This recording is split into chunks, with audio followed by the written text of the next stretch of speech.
Good morning! Magluluto ako ngayon ng ginataang gulay, sitaw at talong lang. Tapos, ito, igigisa ko siya dito sa luya, sibuyas at kamatis. Naman din po tayong gata. At itong tuyo. Ayan, binabad ko muna siya dyan para mabango. Okay, let's start. Magigisa na tayo.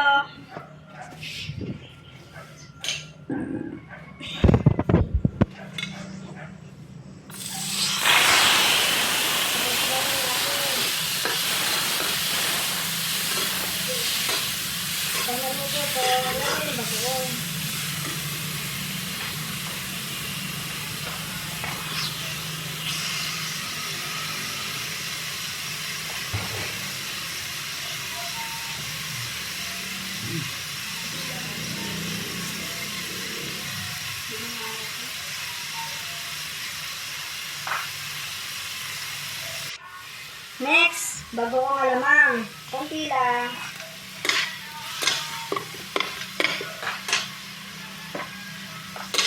Bisa-bisa.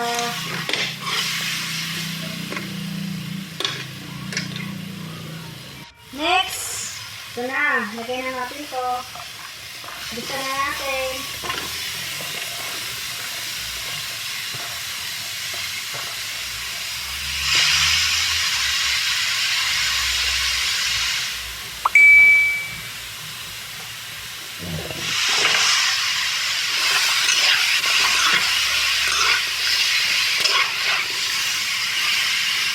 Itong sitaw at talong, pinitas lang namin ito kanina. Fresh pa yan. Okay, next naman, lagyan natin siya ng tubig, konti lang. Lutuin muna natin itong sitaw. Yan, lagyan na natin itong H2O.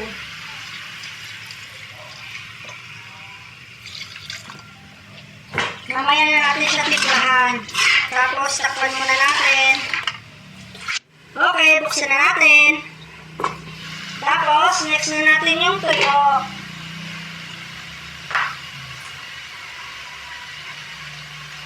Ito, fresh na yung tuyo. May bagong ligo. Next, yung gata.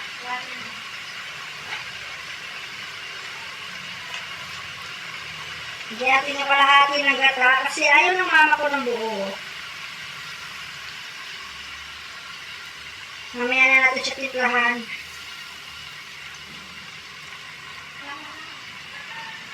Yan, may bumubulong. Okay, buksan na natin. Ngayon, tiplahan na natin siya ng papasarap. Kunti lang, netong ginsa. Kunti lang, tapos bigyan natin na konti lang din itong patis.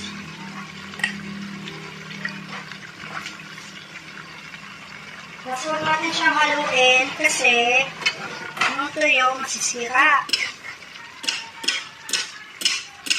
Ganyan lang. Ganyan lang. Pakuluan natin, tapos luto na yan. Okay, buksan na natin. Yan. Okay na yan. Pwede na to. Luto na. Kain na tayo. Tcharan! O, diba? Kain. Simple lang, pero healthy.